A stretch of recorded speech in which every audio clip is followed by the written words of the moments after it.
para que hablemos sobre cómo se ha venido desarrollando de alguna forma también los movimientos feministas, específicamente dentro de Villarreal, o cómo se ha construido esa memoria histórica de cada uno de los procesos que ha tenido Villarreal. Definitivamente yo no podría hablarlos en su totalidad, no creo que la edad no me alcanza como para poder yo hablar cuántas organizaciones hayan existido dentro de Villarreal o cuántas mujeres organizadas hayan tenido y hayan estado por lo menos levantando la lucha desde los derechos de las mujeres o desde los derechos estudiantiles sobre todo.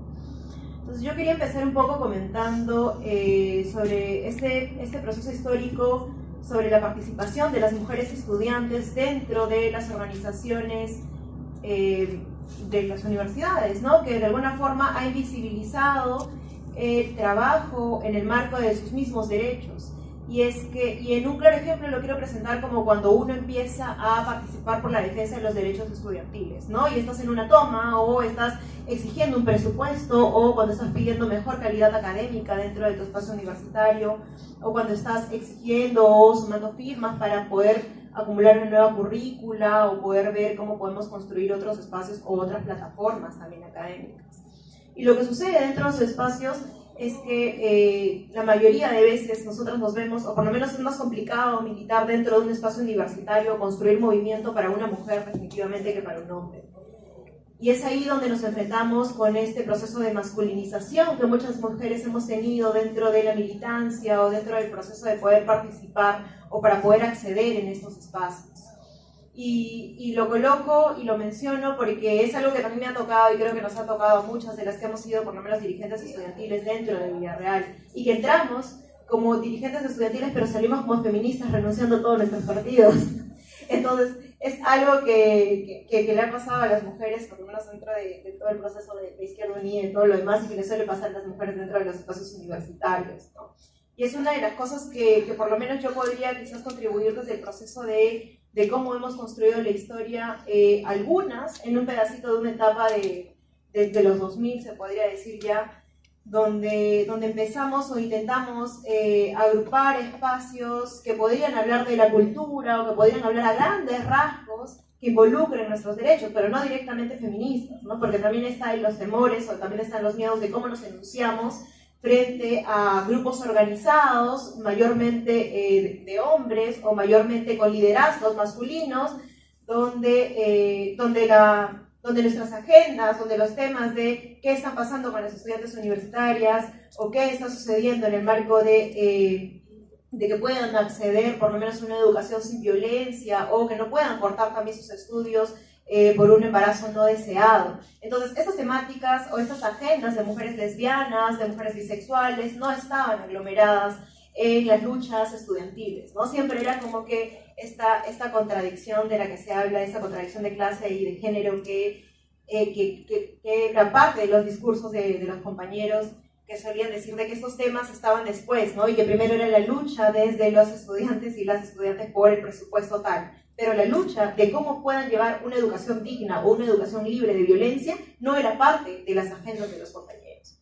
Entonces, esto no es solamente algo que me haya tocado vivir a mí, sino que le ha tocado vivir a muchas mujeres que han intentado participar en estos espacios y que de alguna forma han tenido que resistir sin tener que enunciarse como feministas, sin tener que enunciarse como mujeres que levantan ese tipo de banderas en el marco de los derechos sexuales y reproductivos, en el marco del matrimonio igualitario y todas estas demandas que para muchas personas es tomado con cierto temor o con cierta crítica o con cierto... Crítica sería bueno, ¿no? Pero no, con ciertos tabús o cosas que puedan generar una problemática mucho más grande que no esté dentro de las demandas estudiantiles propias, ¿no? Y es que las demandas estudiantiles propias tomaban un rumbo o un proceso dialéctico que no tenía nada que ver supuestamente con lo que les sucedía a los estudiantes.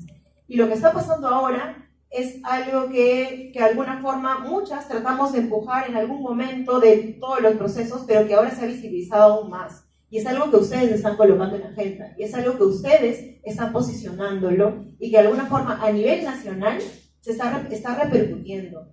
Está enunciándose tanto de que ahora forma parte de que el Ministerio de la Mujer tenga que sacar comunicados, el Ministerio de Educación tenga que sacar comunicados, que esté dentro del plan de trabajo de la Comisión de Mujer y Familia del Congreso, sea parte de las agendas y demandas. Y es que a las mujeres universitarias están siendo acosadas, mujeres universitarias están viviendo violencia dentro. Y esto no es algo reciente, es algo que ustedes han ayudado a visibilizarlo, han ayudado con sus quejas, han ayudado con sus denuncias, con sus procesos de incidencia social y también, ¿por qué no?, de visibilización de scratch, podría decir, a los profesores y profesoras, ¿verdad?, que de alguna forma también han manejado ese tipo de educación colonial de creer de que deben de enseñar jerárquicamente o creer de que tienen que reproducir aquellos roles de poder para poder mostrarse como superiores o como entes que no deben de ser criticados o cuestionados en un espacio donde se debería construir producción científica.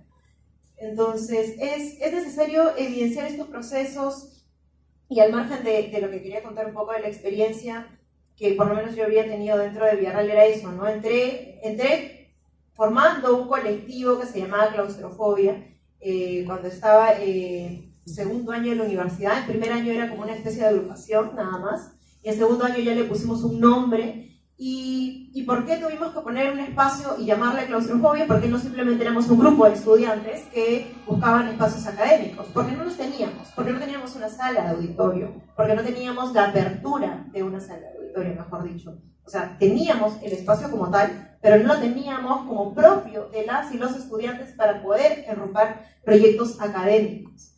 Entonces, lo que hicimos frente a más de medio año de presentar propuestas, de hacer propuestas clandestinas en distintos salones, de pedir proyectores que nos lo negaban, pero que sacábamos la firma de alguna u otra malabar que hacíamos por ahí, dijimos, hay que formar un colectivo. Y formamos un colectivo con dos compañeras, una compañera más que se llamaba Rocío y un compañero que se llamaba Erika. Éramos 3. Y nosotros dijimos, muy bien, vamos a hablar sobre procesos culturales. No somos un colectivo feminista, somos un colectivo cultural.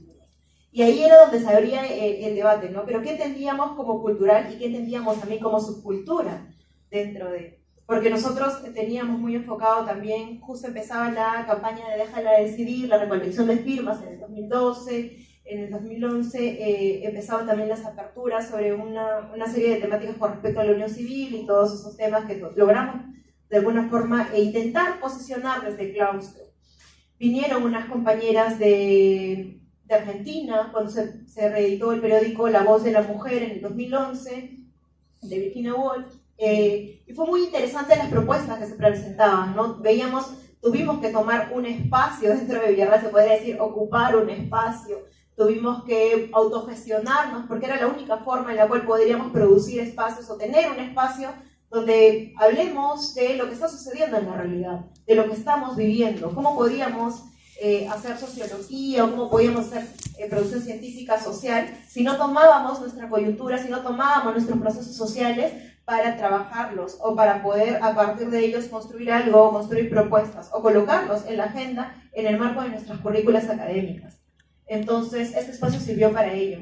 Hasta que llegaron las compañeras que deseaban que les prestemos el espacio también para empezar a recolectar las firmas para Déjala Decidir. Recuerdo que empezamos con eso, luego pasamos Persépolis, luego de pasar Persépolis dijimos, este es un espacio feminista. Y como no queríamos enunciarnos exactamente como feministas, dijimos, es un espacio anarcofeminista, para darle un más sentido político dentro del espacio. Porque aún se hacía como que las complicaciones de la definición política de nosotros tres, ¿no? O de cómo queríamos aperturar lo que vayamos a hacer, lo que vayamos a construir dentro. Entonces, después de ello vienen ya los procesos electorales y nosotros siempre habíamos criticado sobre cómo se presentaba, sobre cuáles eran los caminos que enrumbaban ese tipo de toma de poder desde los consejos, las clásicas críticas que teníamos frente a los procesos electorales. Así que frente a una serie de propuestas decidimos ir y esta vez ya no criticar, sino ser parte del proceso. Dijimos, bueno, nos hemos pasado 2 años criticando y ahora creo que es momento de hacer la propuesta para esta. Y con todas nuestras agendas, hay feministas, aquí están las feministas, locas, revueltas, pero estamos dentro y vamos a participar dentro de este proceso electoral. Vamos a sumar también dentro. Todo iba muy bien hasta ahí, hasta que ganan las elecciones, como siempre, ganamos, todo bien. Fue una lucha también y disputas de poder, porque recuerdo que No teníamos un centro federado en ese tiempo, no tenemos un centro federado, ni tampoco como coordinadora, ni orgánicamente, se podría decir. Había varias organizaciones, sí, pero no había algo orgánico que pueda romper algo más potente en ese entonces. Pero intentábamos agruparnos. Y en las asambleas que teníamos, que eran encima los domingos en la mañana, porque claro, muchos de los compañeros no tenían nada que hacer los domingos en la mañana, o no tenían nada que hacer los sábados en la mañana, cuando una tenía que tener una serie de roles que se reproducen sobre las mujeres, ¿verdad? Que tienes hermanos, que tienes cosas, y que algunas de las compañeras también eran madres, entonces todo ese tema. En ese tiempo yo era la única que de alguna forma podía estar en el espacio y iba también como representante de sociales. Y todos eran hombres, y mi primer acercamiento y mi primer discurso dentro de este espacio fue: compañera, hable más fuerte por favor porque no la escuchamos. Entonces, yo voy a un espacio a colaborar, a que nos agrupemos, a que construyamos, a ver cómo nos tumbamos con el monstruo de poder que está dentro de la universidad, que no nos deja construir y todo lo demás. Pero voy a este espacio y el primer punto de violencia es decirme: compañera, ¿por qué no habla más fuerte? O compañera, o todo sobre cómo eran, a cuestionar sobre cuáles eran mis expresiones para poder yo fundamentar algo en el espacio. Y estas cosas llevan a que una termina masculinizándose al mismo tono y son que ellos. Y yo era una más en el espacio con las piernas abiertas, gritándoles bien fuerte y poniendo el brazo sobre la mesa y diciendo: compañeros, esto se hace hoy o no se hace. Entonces, son también las performáticas que vamos adaptando dentro del propio espacio y que nos va tocando y que nos va haciendo también de alguna forma, no sé si empoderándonos a la mala, pero nos va teniendo, haciendo sobrevivir dentro de estos espacios, que si no, no podríamos existir. Después de ello, al año siguiente, tendríamos ya más compañeras, éramos ya 2 compañeras más que estaban dentro de las reuniones donde eran de todas las facultades y eran todos en su mayoría hombres. Nuevamente, ganamos, sí, eran la mayoría hombres, ganamos los procesos electorales después de un año después de todo el proceso de organización, y pasa que para colocar luego y decir: muy bien, vamos a tocar tales temas, son las demandas del tercio, ¿verdad? O tales temas son las demandas del consejo que queremos que lo levanten también, o que queremos hacer en actividades. ¿Y qué dijeron los compañeros cuando les mencionamos que íbamos a hablar sobre déjala decidir y sobre la unión civil, no matrimonio, porque no se hablaba todavía de matrimonio, sino unión civil y déjala decidir, que solamente son 3 causales? No estábamos hablando tampoco de aborto libre, seguro y gratuito, estábamos hablando solo de 3 causales y de unión civil. Fue directamente toda la asamblea que en algún momento habían hasta saludado el trabajo, el mérito de las compañeras por rajarse por la organización. En ese momento fue: no va a ir, no compañeras, no vamos a sumar en esto, ¿qué vamos a decir? Muy bien, hagan su evento, pero nosotros sacaremos un comunicado diciendo de que el tercio no está de acuerdo con tal acción. Fue un debate de toda una semana, de desilusiones, claro, nuestros primeros enfrentamientos políticos en un espacio, de lágrimas, de desconfianza, de la idea de decir: nosotros no podemos seguir aquí, eso no va a seguir, no vamos a enrumbarnos en un camino con personas que no toman como agenda lo que a nosotras nos toca directamente. Y lo que nos toca a nosotros directamente es que, muy bien, hay muchos estudiantes que han podido ser víctimas de violencia sexual, hay muchos estudiantes que son madres sin haberlo deseado, hay derechos sexuales y reproductivos que no se están cumpliendo, y me imagino que son cosas que las ha enunciado también Jenny. Entonces, son una serie de violencias que están viviendo. Había colectivos de diversidades dentro de la universidad, pero que de alguna forma para ellos y que habían apoyado la campaña y que eran parte de este bloque progresista, pero que no enunciaban y que no eran visibilizados en sus demandas para los compañeros que habían ganado, para el grupo de quienes habíamos ganado. Fue esa semana de tortura hasta que dijimos un sábado, nos reunimos específicamente con Carla Díaz, que creo que no ha podido venir. Nos reunimos con Carla Díaz y dijimos: hay que armar un espacio feminista, porque aquí no construimos más.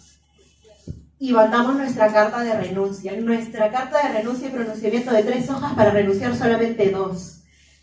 Pero para nosotros era simbólico, para nosotros pesa hasta el día de hoy ese tipo de acciones, que era renunciar a un lugar donde sabíamos